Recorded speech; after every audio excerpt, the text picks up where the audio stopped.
Welcome to The Author Show, where we feature new authors and books, from fiction to self-help and everything in between. You'll find it all at theauthorshow.com. That's theauthorshow.com. And now let the show begin. Hi, this is The Author Show, and I'm your host, Linda Thompson. If you're a massage therapist and want to begin working with our elder population, today's show is definitely for you. Linda McDougall is a certified massage therapist and a practitioner of holistic health, and she has written her book, The Spirit Method of Massage for Seniors, Raising the Bar. Linda joins us today to tell us more. Linda, welcome to The Author Show. Thank you very much, Linda. This is going to get to sound really strange when we keep calling each other by the same name, but Linda, will you please give us a quick overview of The Spirit Method of Massage for Seniors? Yes, it's a book about far more than massage, and it's not your ordinary training tool. I wrote it because I saw in my practice a lot of things that I thought needed to be addressed for the future generations that came as caregivers and as massage therapists to this generation.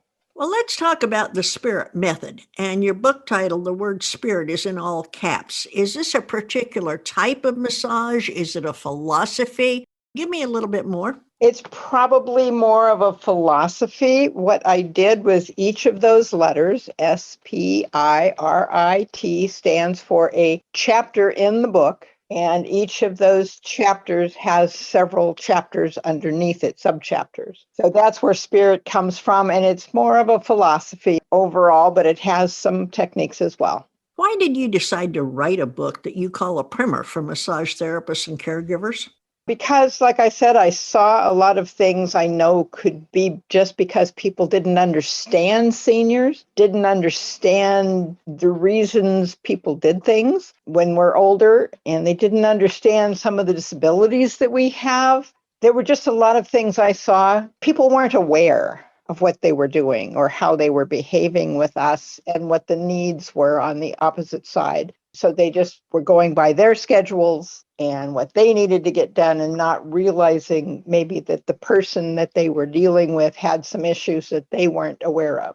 It would really be nice if people just took time to ask a few questions and then listen, wouldn't it? Yes, it would.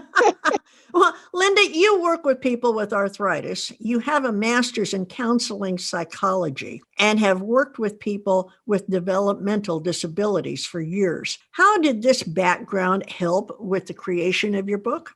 Yes, years of working, decades of working with the developmentally disabled. And I knew at some point that I would be working with seniors if I lived long enough. And I have lived long enough now.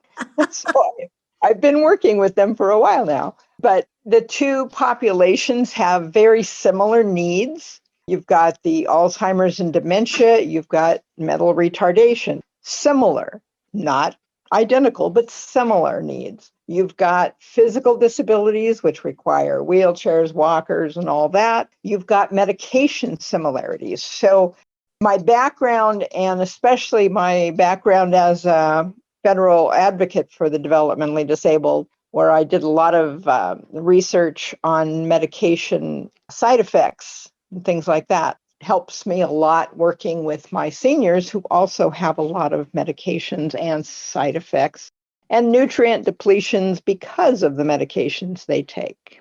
And nobody's really addressing that, which is part of what my book is. Well, there's a lot of difference between massage therapist and a caregiver. How do you address both in one book? I tried not to be too jargony and boiled it down to just as simply as I could. I mean, there is some jargon in there because when you come from a discipline that has jargon, sometimes you have to use that. But I also explained it so that everybody from an executive, from a caregiving situation to the caregiver themselves, to the massage therapist could all understand it. That's one of the things I had seen as missing in the educational materials that I had been exposed to. And I thought it was necessary because the caregivers and the massage therapists need to work together to address what's going on with the clients. And quite frankly, one of my disappointments is that we come and go as kind of ghosts in retirement homes. They don't use what we know. They don't use our expertise. And that kind of frustrates me.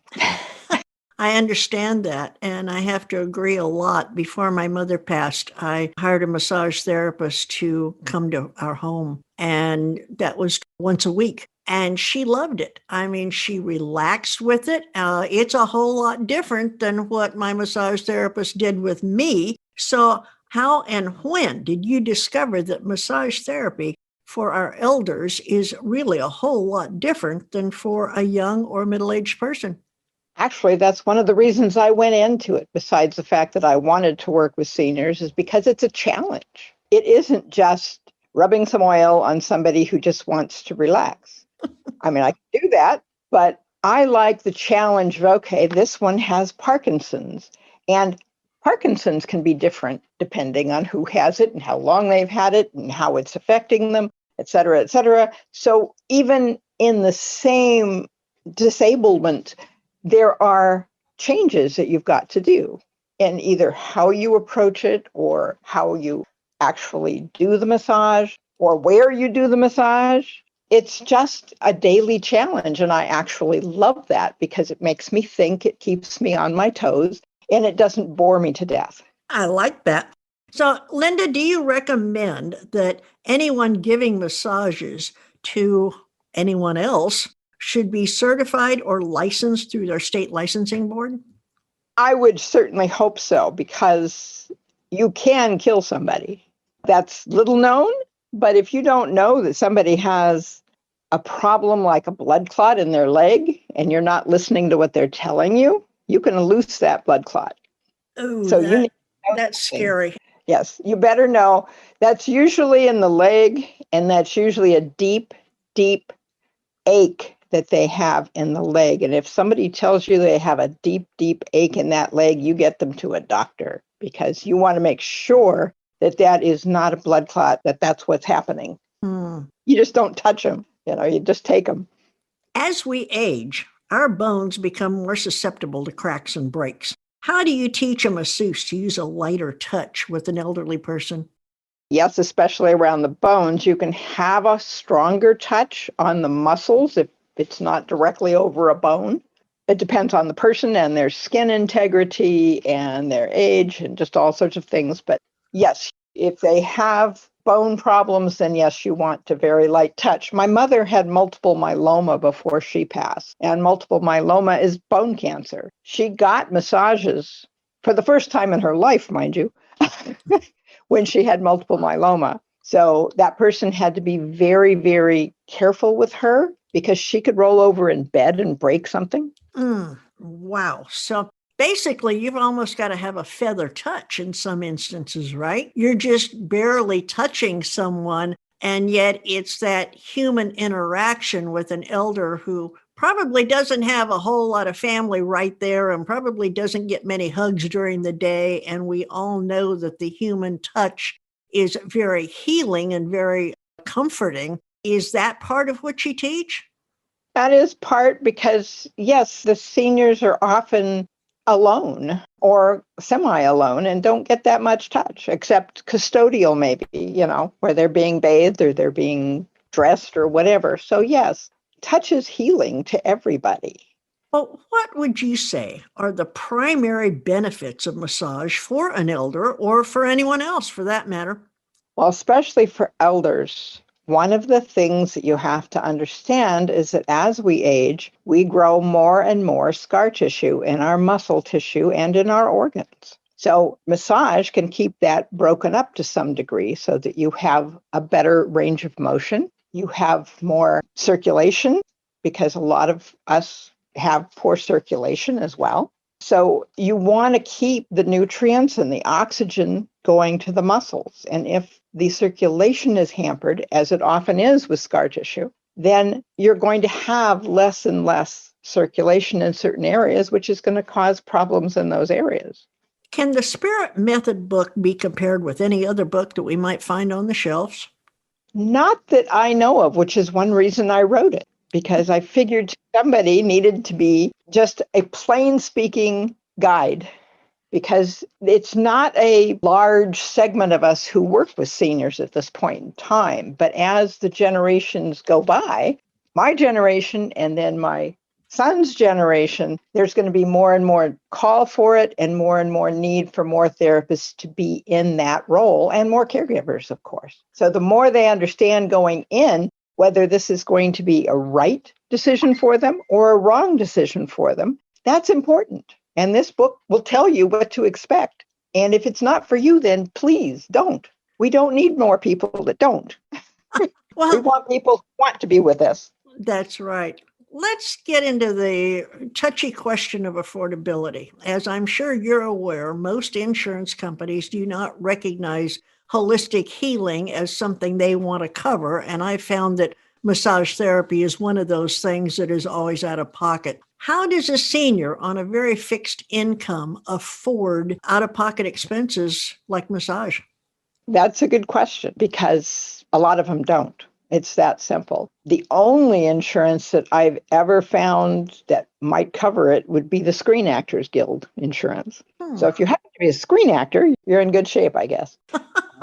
But as far as the majority of people, that's one of the sticking points to getting massage. I have tried to get sponsors in the past, and if anybody's listening and would like to be a sponsor to that, I would love to talk to you. Because I've done sponsored massage before, but it's been for the caregivers themselves, not for the seniors.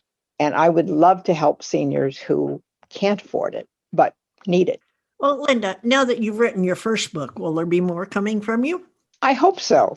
I am looking at a few people that could help me, because I want to do, this is the spirit method of, I'm looking for the spirit of.